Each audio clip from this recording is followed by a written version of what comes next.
Hello, Gemini. It's umomg.tarot, and this is your weekly tarot card reading for June 15th to the 21st. Oh yeah. Let's get into it right away with the tarot, and then we're going to pull the house cards from the Zodiac Oracle, or the astrology reading cards. We're going to see what comes up, and then we're going to see where it hits you, where it relates. Alright? So here we go.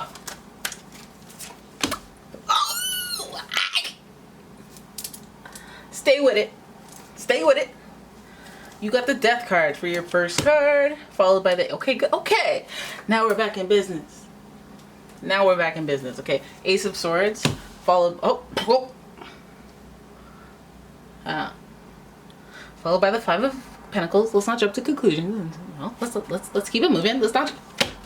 Then we have the Empress card in reverse, followed by the Lovers card in reverse. Okay, so we see where the drama's coming from.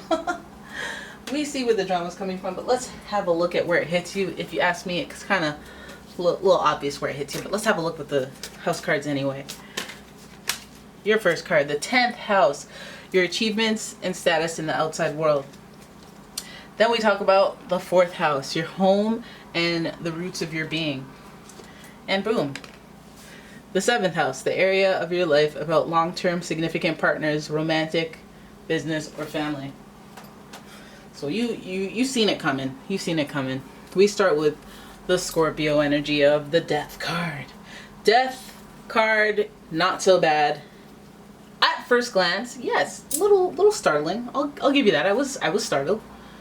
But the Death card can represent rebirth, the beginning, the pre-beginning of things. Okay, and then it helped that we had the Ace of Swords like right after. The Death card is the major theme. The first major theme anyway, that it represents looking at things that have come to an end and it being a matter of perspective. So at one point in your life, you can look at the end of something as that's the worst thing that ever happened to me. A couple months later, you'd be like, I mean, it wasn't that bad. It's still the same thing that happened. Then a couple years later, you're like, actually, it's rather good that that thing happened to me, that ended. Oh, it's probably a good thing because one thing led to another. You know, but that's the acknowledgement of it. So some of you guys are dealing with the ending or a death or some type of part of a chapter of your story that has come to a close, and it made you think differently, it made you act differently, made you feel like, okay, well, you know, I got a lot of clarity from that. This was a teachable moment for me. Oh, okay. Maybe you had some people walk away. Maybe you had, you know, something come to a head at work or at home or, you know, in your relationship. Maybe you reached a turning point where you decided that you feel differently about this person. Maybe something happened that had come to that, like, so the Death card could mean like there was a death in the family. Let's go with that. Death in the family, and then, you know, you see who your real friends are during that, because certain people didn't reach out, certain people didn't act the way that you'd expect, some people, you know, or maybe you went through a scandal, you got canceled, and then, you know, now you have these clear eyes, and you, out of the confusion, you can see how people treat you when you know, they abandon you, they leave you in the cold, they shun you from the community.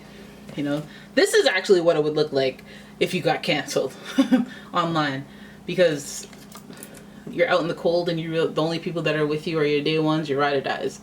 So 5 is a very uncomfortable transition number.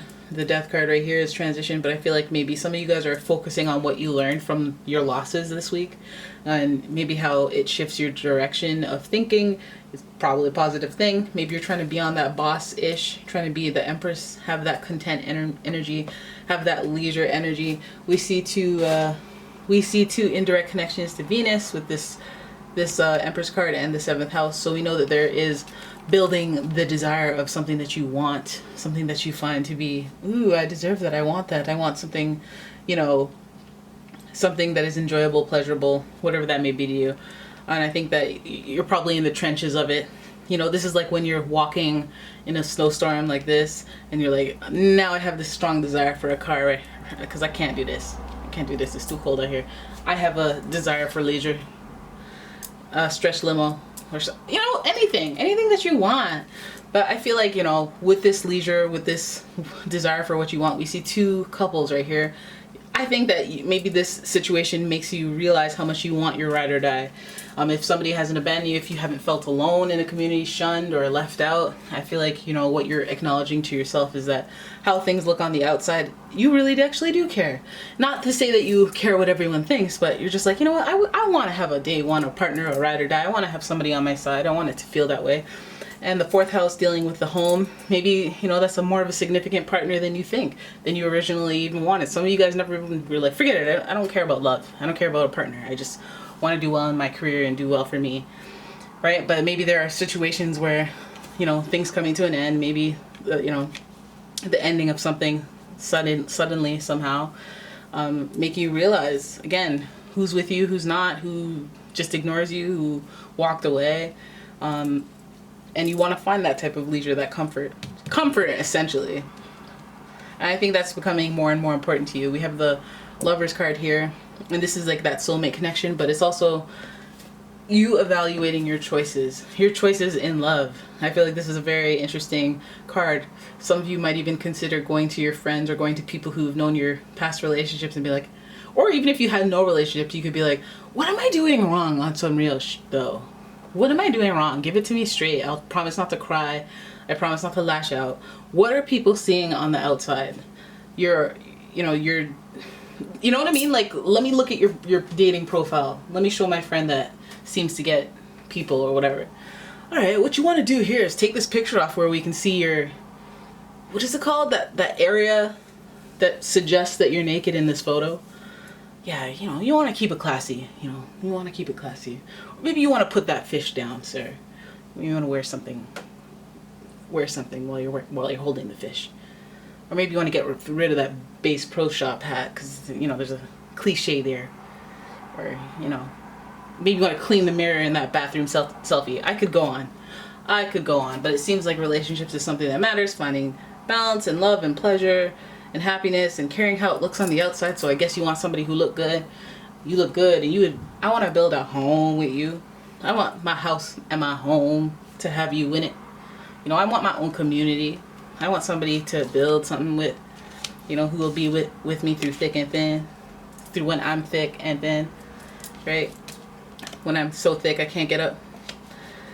Love, soulmate energy, you know. I feel like these things where there are endings and it gives you this big jolt of like, oh my god, I got sick and I didn't have anyone to take care of me. It actually would be nice if somebody had my back like that.